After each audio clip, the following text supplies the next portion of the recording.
Voici l'affaire incroyable de Landru, le barbe-bleue français. Ses jeunes années. Né à Paris en 1869 d'un père chauffeur dans une fonderie et d'une mère couturière, Landru aura une enfance heureuse. Adoré par ses parents, il fut un enfant gâté et désiré, d'où son deuxième prénom. Éduqué chez les frères, mais n'ayant pas les moyens financiers pour poursuivre ses études, il entra dans une étude d'architecture. Il rencontre ensuite sa cousine Marie-Catherine Rémy qu'il séduit. La jeune femme se retrouve enceinte et Henri Désiré est dans l'obligation de l'épouser. De cette union naîtront 4 enfants. Landru commença ensuite sa carrière d'escroc. Il fut condamné entre 1900 et 1912 à 7 reprises. Et ses escroqueries envers les femmes commencent dès 1909. Il rencontra Madame Isoré par une annonce matrimoniale passée dans un journal. Après lui avoir soutiré 1500 francs, il fut dénoncé par celle-ci. Pendant ce temps, Madame Landru a bien du mal à subvenir aux besoins de la famille.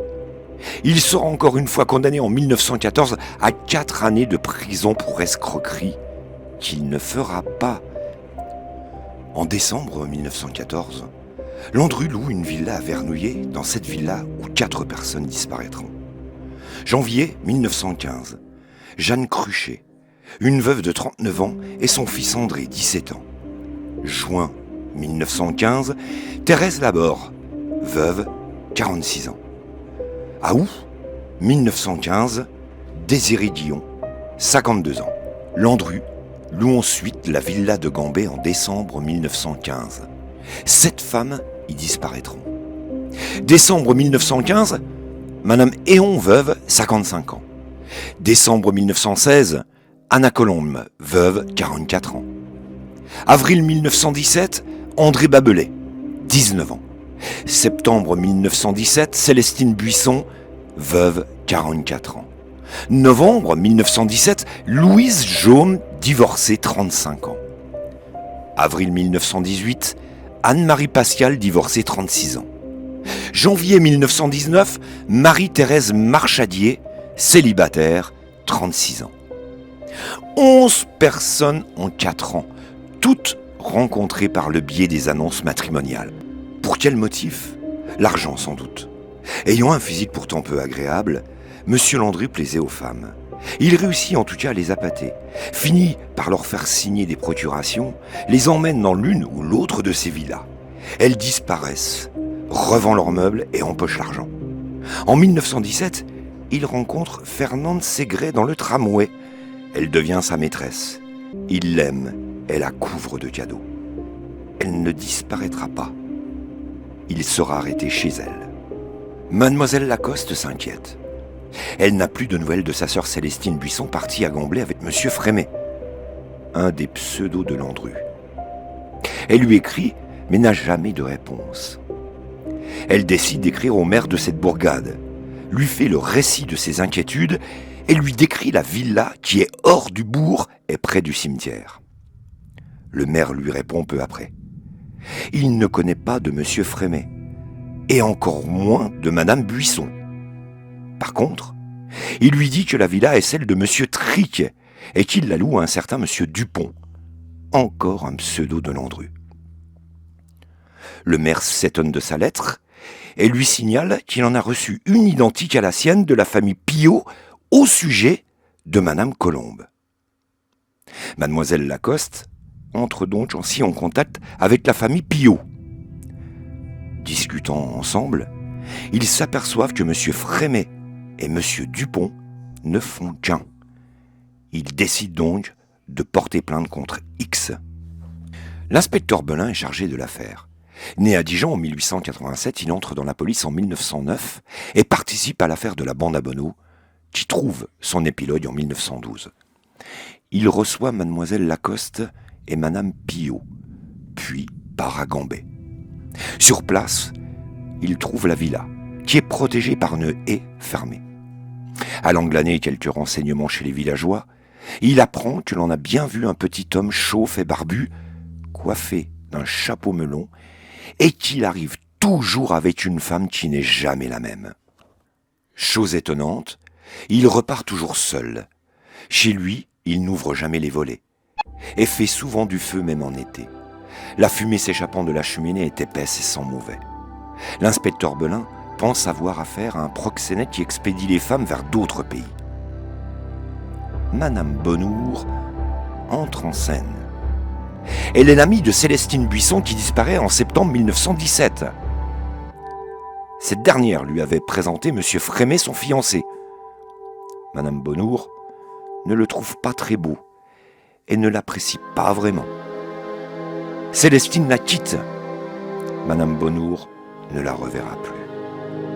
Le 11 avril 1919, Madame Bonnour aperçoit M. Frémet qui sort d'un magasin.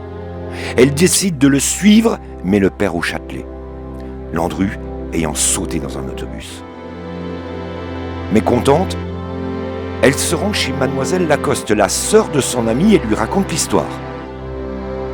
Mademoiselle Lacoste prévient l'inspecteur Belin.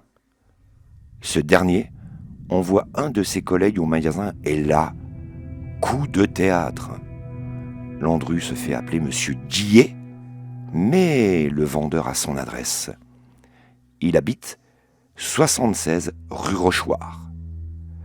Belin et ses hommes se rendent sur place, mais il est déjà bien tard. Il faudra attendre 6 heures, l'heure légale pour procéder à l'arrestation. Le 12 avril 1919 à 6 heures, l'inspecteur Belin frappe à la porte.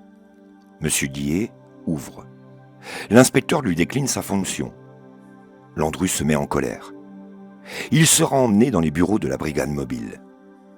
Pendant son transport, Landru glisse sa main dans l'une de ses poches et en sort un petit carnet noir qu'il essaye de jeter par la fenêtre.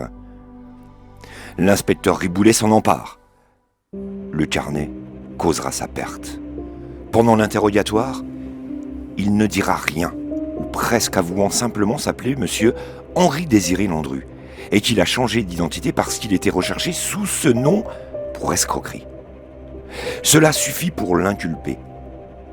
Les recherches faites chez lui ont permis de trouver une quittance de loyer pour la location d'un garage à Clichy qui lui sert de garde-meuble. La police sur place découvre des meubles, des vêtements et des documents, papiers d'identité, certificats de naissance, appartenant à ses victimes. Le lendemain aura lieu la perquisition de la villa de Gambet. La villa paraît belle, paraît seulement car l'intérieur est délabré. La police trouve un coffre aux initiales CL, Célestine Lacoste, nom de jeune fille de Madame Buisson. Un matelas, des taches de sang et une cuisinière dont les tuyaux sont très usagés. Dans le hangar, des fragments d'os, des cheveux et sous la paille 3 squelettes de chiens. Le 25 avril, soit 12 jours après la première, a lieu une deuxième perquisition. Il faut signaler que lors de la première, aucun scellé n'a été apposé à la grille de la villa. Elle reste ouverte à tous les curieux et ils y prennent des souvenirs, poignées de porte, etc. On y trouve cette fois des débris d'os dans la cuisinière. Landru parle de machination. À Vernouillet, la police trouve des morceaux de corset et des chaussures à demi brûlées. Vernouillet et Gamblet, même scénario. Les enquêteurs ont des pièces, mais n'ont toujours pas retrouvé de corps. L'instruction durera 2 ans. Landru ne révélera pas son terrible secret. Il dira que c'est à la justice de prouver sa culpabilité. Le carnet causera sa perte, car tout y est noté. Les rencontres avec les victimes, ses dépenses, ses déplacements à Vernouillet et à Gamblet avec elles. Les voyages se font toujours de la même façon. Un billet aller-retour pour lui et un aller simple pour la dame. Des factures pour l'achat de scie à métaux en grand nombre. Bien entendu, il n'a jamais écrit dedans qu'il les avait tués. La police en déduit qu'il tuait les dames en les découpant en morceaux, avec des scies. Et en les faisant brûler dans la cuisinière, des ossements furent retrouvés dedans. Le procès s'ouvre au tribunal de Versailles le 7 novembre 1921. Landru est assisté par maître Moreau Diaferi. Landru est coupable sans aucun doute, mais le principal problème pour l'accusation est le manque de corps. C'est la seule chose qui peut sauver la tête de Landru. Aux questions posées par le président, Landru répond souvent avec ironie et humour, ce qui fait rire le public. Cela n'empêchera pas la justice de le condamner à mort le 30 novembre 1921. Désormais, il attend le résultat du recours en grâce. Le 23 février, la grâce est refusée. Il sera donc guillotiné. Le 25 à l'aube, on le réveille pour le conduire à l'échafaud. Il s'habille, refuse d'entendre la messe, refuse aussi le verre de rhum et la dernière cigarette. Landru est conduit à l'échafaud, les mains liées dans le dos. 2 hommes l'installent sur la planche basculante. Sa tête passe dans la lunette. Le couperet tombe. L'affaire Landru est terminée.